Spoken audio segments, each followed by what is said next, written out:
Thank you very much, Liam. Now, ladies and gentlemen, I just want to put this out there to make sure that everyone was understanding as well, that the ASMC and milling companies had been invited to today's forum as well and declined to come along today. So I just wanted that to be mentioned for what you guys are here trying to achieve. So I just wanted to put that out there. Our next speaker up is from Energy Estate. He's the Director of Commercials. Now, Mark Richards is an infrastructure lawyer with experience in construction and infrastructure projects in the UK and here in Australia. Prior to joining Energy Estate, Mark was a commercial and strategic development manager at Jemena, where he advised on commercial and legal risks across renewable projects. Mark has overseen the strategy and development of over $5 billion worth of greenfield and brownfield development across a mixture of renewable infrastructure projects. He's also advised on gas pipeline projects, grid connections, telecommunications and social infrastructure. Mark is a qualified and admitted as a solicitor in England and Wales and also in Victoria here in Australia. So ladies and gentlemen, can you please welcome to the microphone Mark Richards, Director of Commercial from Energy Estate.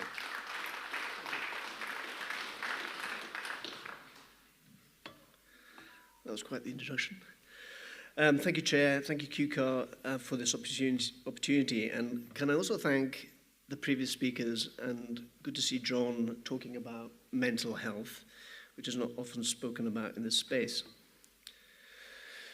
Firstly, I would like to acknowledge the traditional owners and pay our respects to elders past, present and emerging. I've come to talk to you today about our vision for the region and how cane growers are at its heart. I'm the Commercial Director at Energy Estate, and we see Queensland as a green energy and chemical superpower, capable of harvesting its natural green energy resources, wind, solar, and sugar, and converting into green molecules for international and domestic markets. Internationally, Energy Estate is currently working with our development partners to develop the High-NQ project at Abbott Point, and for those of you who don't know, that's slightly north of Bowen. And this project involves taking renewable energy from wind and solar to power electrolyzers to split water into oxygen and hydrogen. The hydrogen is mixed with nitrogen and converted to green ammonia to ship as liquid fuel to international markets. And on the domestic front, we currently import around 90% of our fuel, including diesel, which is subsidized by taxpayers. And as taxpayers, I would prefer the creation of a circular economy, generating biofuels at Abbott Point from locally sourced cane to produce biofuels for the local market.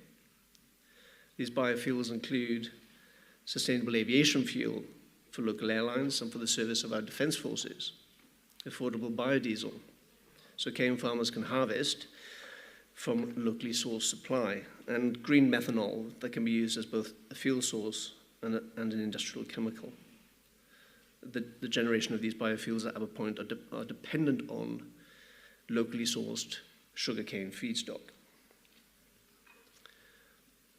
A little bit about us. Energy Estate is an Australian-owned and clean energy developer with a multidisciplinary team across Australia and in key international hubs, London, Hong Kong, and California.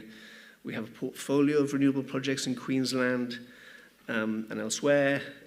In Queensland, we have the Abbott Point Green Industrial Precinct. That comprises our flagship High-NQ, which is the hydrogen project I just mentioned, and BioNQ, which is the biofuels project. And I'll touch on these shortly again. We also have the Central Queensland Power Project, and this is a 3 gigawatt portfolio of wind and solar projects in central Queensland, as well as other wind and solar renewable projects in early stages of development. Our team has a global track record of developing large-scale bioenergy projects, including bioethanol, biodiesel projects in multiple markets globally.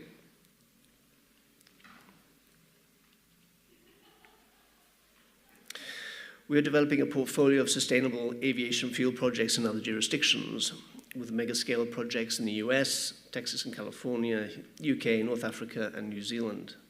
This SAF portfolio has been driven by our work on the carbon hydrogen side by global players such as Sasol, perhaps the leading exponent of Fischer-Tropsch technology, which is one of the pathways for SAF, as well as our experience and expertise in the ethanol sector.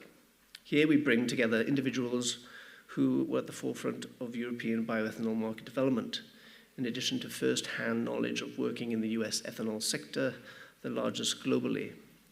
This has shaped our approach to and aspirations for SAF, where we firmly believe that this is the large-scale and globally competitive players, only the globally competitive players will succeed. We are, of course, happy to talk about a wider portfolio, but today the core focus is Queensland. AP Green. There are exciting things happening at Abbott Point, and AP Green is a clean energy superhub that will supply domestic and global markets with renewable fuels, fertilizers, on-demand power, and green chemicals, supports the growth of energy-intensive industries, supports existing industries such as horticulture, tourism, and resources with affordable energy and new infrastructure, and a master plan precinct to maximize shared common infrastructure and industrial waste to input streams such as heat, carbon, and oxygen. As lead developer for this precinct, the projects include HyNQ, which is green ammonia project, producing 500,000 tons of ammonia together with our development partners, CS Energy, Idemitsu, and IHI Corporation. BioNQ being the project of concern. Here is a biorefinery using sugar and other feedstocks, probably sorghum, together with our partner, Petron Scientech. The biorefinery will produce ethanol, CO2, and other byproducts, which will be refined to produce SAF and renewable diesel. 160,000 tons per annum of SAF and 20,000 tons per annum of renewable diesel, sufficient to sustain the local sugar economy in Birken. Future-ready generation is a further project. It's a 200 megawatt of gas turbines to support the resiliency of the precinct. There's a second ammonia train producing a further 500,000 tons of ammonia. There'll be fertilizer production plant, and there'll be other industries co-located to benefit from the vast quantities of oxygen that we'll be producing and other energy-intensive users such as data centers.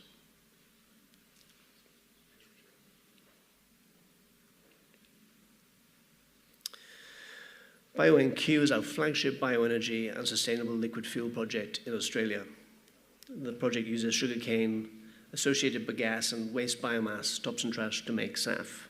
Ethanol will be produced from sugarcane juice using a conventional fermentation process. So this is the G1 first generation process, and from bagasse using enzymatic and fermentation process, which is a generation 2 technology. A byproduct of the fermentation process used to make ethanol is carbon dioxide, and this will be processed with hydrogen to make methanol. Alternatively, additional SAF using the Fischer-Tropsch process. Longer term, the CO2 could be used with proposed ammonia production at Abbott Point to make urea. Abbott Point is the proposed location for processing biomass through to alcohol and then to SAF and methanol. This location has several natural advantages, including access to large-scale renewable energy, both solar and wind, and land suitable for large industrial chemical processing. SAF can be distributed by train to the Townsville Airport, including RAF bases and Cairns International Airport, whereas methanol can be exported through to Abbott Point Port to locations such as Singapore as ship bunker fuel.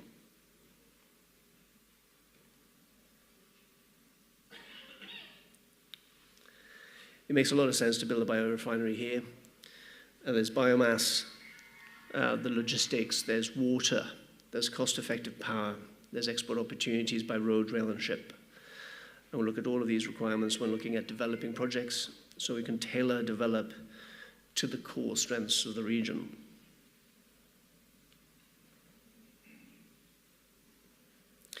Naturally, there will be challenges to the implementation of a multi-million-dollar project of this kind. These things are complicated and require input into the project development and design. So let me break it down into kind of 4 areas of consideration. The first being regulatory. Here we have an international framework for the provision of SAF, which has specific technical requirements, alongside domestic legislative frameworks and targets or mandates. What is clear is that while road transportation has long been in the vanguard, leading with kind of batteries and hydrogen, the airline industry has largely embraced SAF, and the maritime and other sectors are moving in that same direction. We also take comfort from the Royal Queensland Government and its drive to reduce the carbon footprint forms across the region. So we're very much encouraged by what we're seeing out of the current Queensland Government. Feedstock, as cane growers, this is your area of expertise. From the producer's perspective, what will be required, the certainty that the volumes of feedstock will be delivered daily, weekly, monthly, and on an annual basis. In addition, the entry into long-term contracts will be significant. We believe there are mutual benefits in long-term contracts that deliver certainty to all parties, reducing volatility and deliver long-term, attractive, and stable revenue streams for cane growers. This has to be a win-win.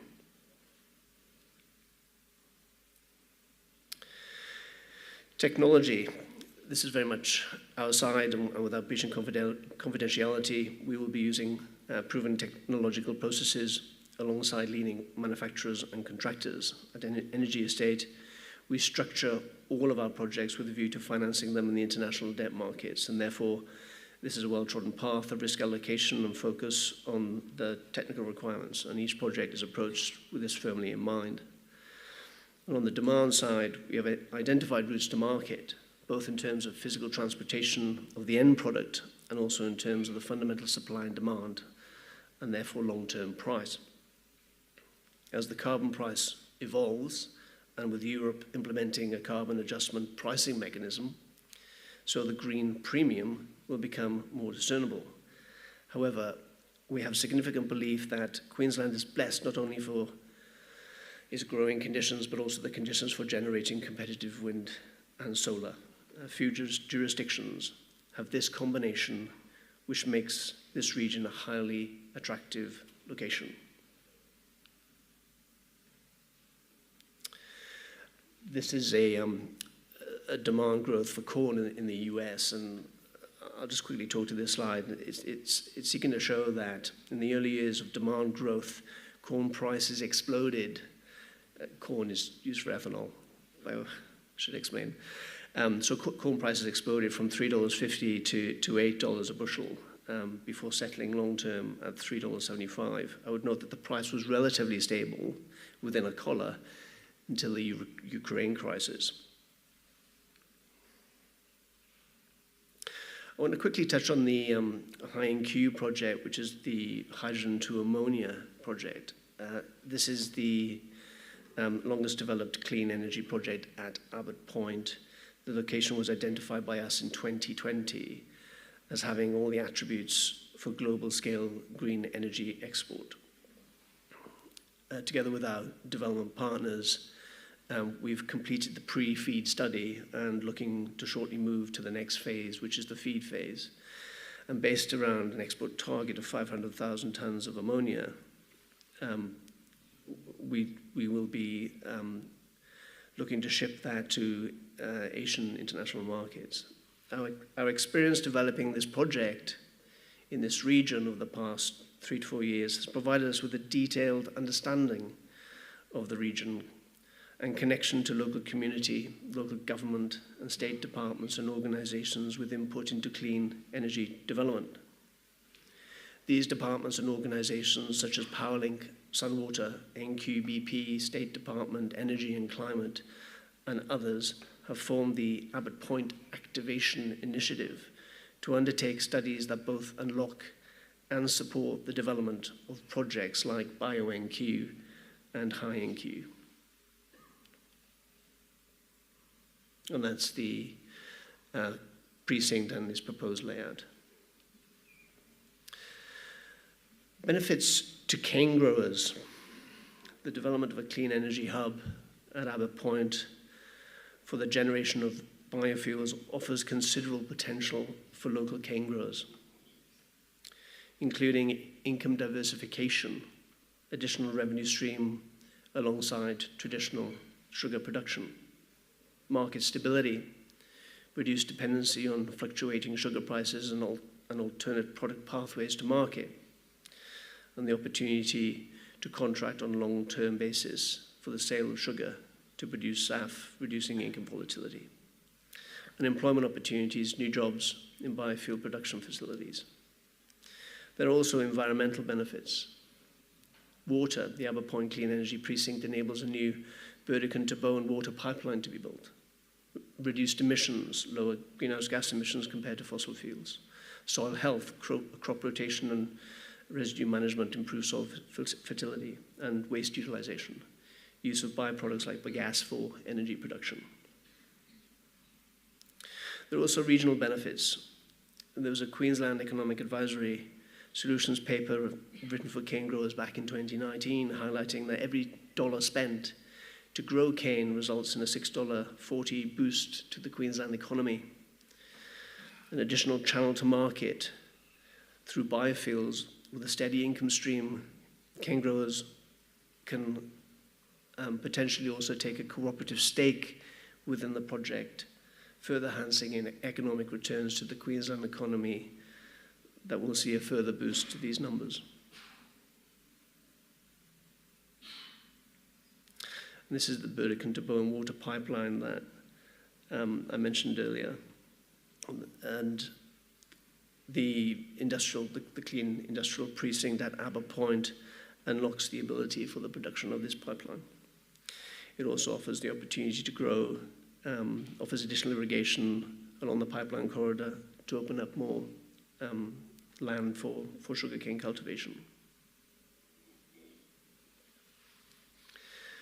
So the future prospects, there's absolutely potential to further expand biofuel production to meet growing energy demands both domestically and internationally. There's opportunities for further innovation and continuous technological advancement to improve efficiency and sustainability are underway. Global markets, we're seeing increased demand for biofuels from international markets. This is continually growing. We're also seeing some contraction from SAF producers. We saw recently a organization leave the Gladstone region. That's great for projects like BioNQ. The demand is there.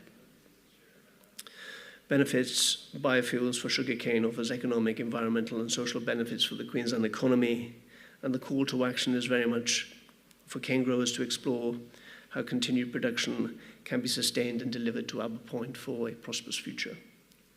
Thank you for your time.